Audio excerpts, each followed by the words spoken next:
Yeah, that's pretty much similar to what I feel. One of the things I felt was having been away from the church for a while, that I felt really welcome back, and that God had given me a gift and called me back, and that recognizing the gift within me, that it was to share with others, and that as members of the church, we need each other's gifts and we need to share.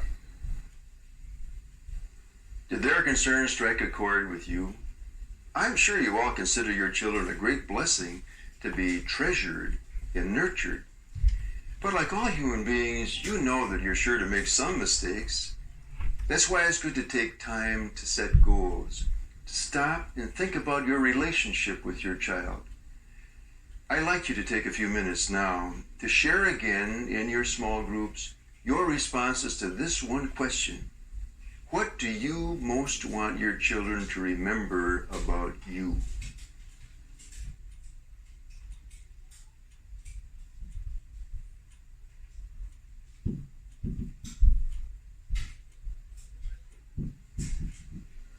You might be interested in some of the responses our video parents had to that question, what do you most want your children to remember about you? Let's see how close they are to your own hopes. I think I know what I would most like my child to remember me by, and that was that I was there for her when she needed me, and that I was able to provide her an example of love and of faith.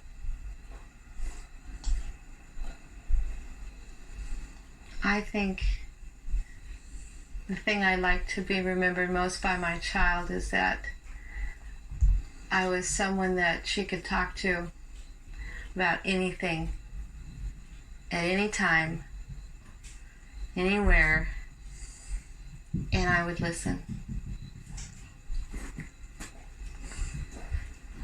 The most thing I want my children to remember about me is I love them very much. That's the thing that I guess I want to be remembered most for through my children is just that they were raised with a proper attitude about their Christianity and their identity as Catholics and Christians. I would like my children to remember me by always being there for them. Morning, noon, or night, being there to confide in me, to be there as a friend and a mom. I guess the thing that I most want to be remembered for by my children is the fact that Mommy would do anything for us. Mommy was always there for us. And Mommy practiced what she preached. And Mommy believed in church and believed in, Mommy had morals and a conscience, so I have to also. What I would like my children to remember me as is a loving person. After all the yelling I do and all the screaming, I guess, I hope they always know that I love them. When my children are older and I'm gone or whatever, I hope that they will remember about me the fact that no matter what happened, that I never lost my faith in God, that that my faith always supported me, and that in turn I taught that to them and that they would do the same in their life. What my children to remember about me, it would be something like that I accomplished my mission. Everyone has a mission, and I started with a peaceful mind. I end up with peaceful mind. That's the way I like to live, and I have to prove it. So my wish hasn't been accomplished yet, but that's the way I like to live every day to prove it to our kids. The thing that I want to be remembered most for by my children would probably be my love for the Lord, and that through my love for the Lord, everything that I have done to them has been for their good, and that the laughter and the joy and everything that we've shared has all been for the Lord, and I want them to be able to pass it on to their kids and so on, and it'll just be a long line of just joy and peace and everything that the Lord has promised us as His children. Were your hopes similar? Did you notice that many of the hopes our video parents had and that you have are the very characteristics we Christians use to describe God? Whoa, wait a minute here. Am I saying that we want to be or play God? Well, yes, in a sense, you have to be the mirror of God for your children. You are your child's first experience of what God is like. What will that experience be? Will it be loving and forgiving, or harsh and punishing? Will it be like the family in this brief film?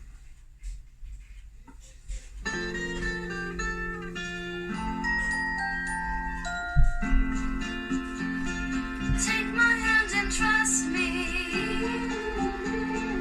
Come with me.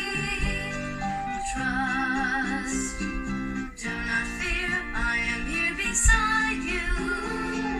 Trust in me. I will never leave you. Take my hand and trust me. Do not fear. I'll be with you. I will walk beside you.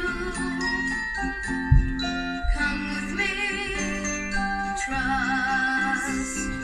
Do not fear. I am here beside you. Trust in me.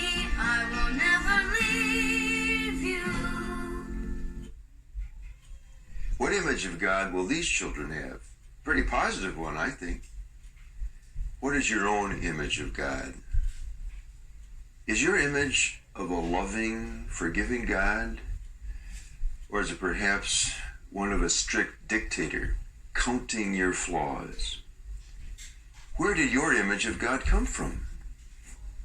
Does it relate to your own parents? Is it the image you want to convey to your children? These are all heavy questions, I know, but they're important ones for you to consider. A child's image of God begins in the home, in the family. That's a simple fact. Whether consciously or unconsciously, deliberately or not, you are the one who daily images God for your child. That's quite a responsibility. The Catholic Church realizes and recognizes that the primary or first foundation of church is the home and the family. It's here that the child's natural gifts and wonder are affirmed and blossom. And it is here in what Vatican II calls the domestic church that God speaks to you, the parents, in new and wonderful ways. The world can look new again, and your children will reveal it to you. Maybe because of their innocence, or maybe it's their size. They're so close to the ground for so long. Children help us to see that cracks in the sidewalk are laced with tiny flowers, or that the snail leaves a glistening silver trail, or that rainbows hide in oil slicks. They help us to refocus our tired eyes on the wonders of creation. Baptism does that for us too. It opens our eyes to all that God has in store for us if we learn to accept it as a little child. I want to show you a beautiful film now that captures the very elements we've talked about in baptism: water, light, growth. The filmmaker, like God and our children, helps us to see as we have never seen before.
wonders are there, but we must make the time to see through our children's eyes.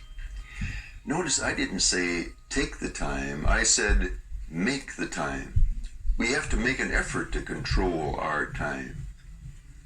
I have a good friend, a psychologist, whose favorite saying is, where you put your time is where you put your heart.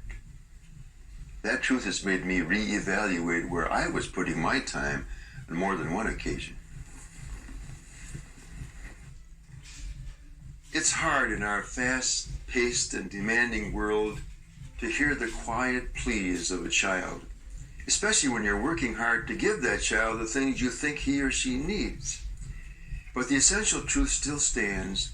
The greatest gift, as Jesus showed us, is the gift of self. Now, I don't mean that you have to spend every minute with your child. That's impossible, and probably stifling for your child as well as yourself. But a child doesn't understand about quality time. A young child only knows when you aren't there. And your time with them passes so quickly. You really have so little time to help them on the journey you began together at their baptism. Promise yourself and your child that the family is where you will put your heart and your time. Promise yourself that you will say yes to love.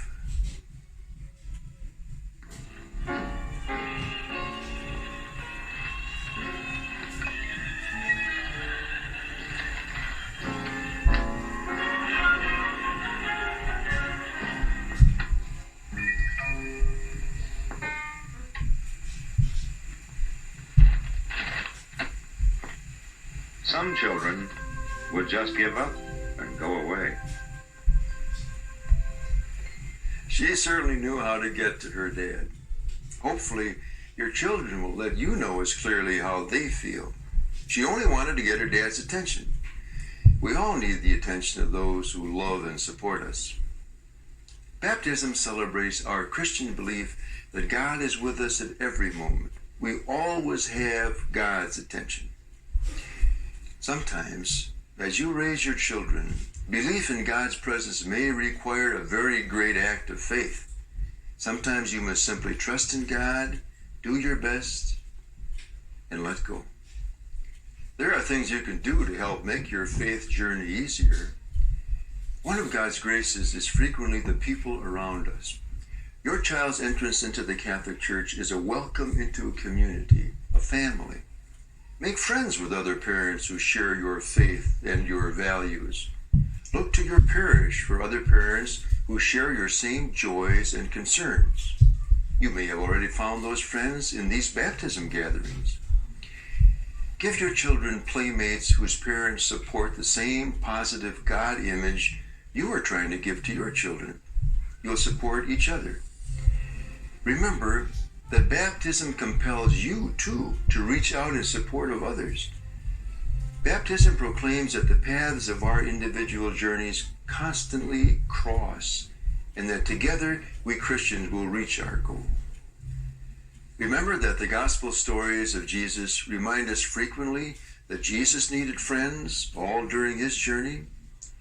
Together, with the support of Christ, church, and friends, your life with your child can weave a beautiful tapestry.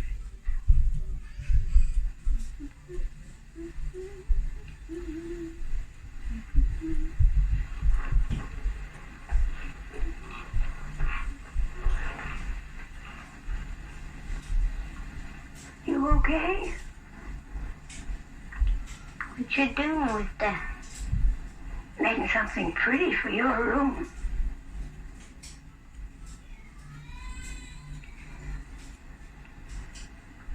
Looks real ugly to me. Why aren't you in a bad mood today? Anyway, the pattern's on the other side. Can I see? Not now. I don't believe you anyhow. All it is a big bunch of threads. How would my hands know what to do if it was just a bunch of threads? I want to see it. I just have to keep on working. I can look at it later. I know what's there. I know a way to find out. How?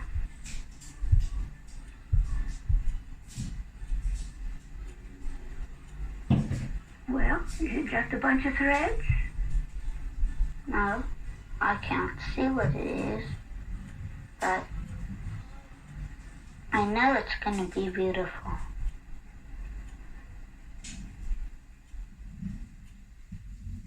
Like that young boy, you may not always see the good things you are weaving or doing for your children, especially if you frequently feel like you're swimming against the tide of contemporary values.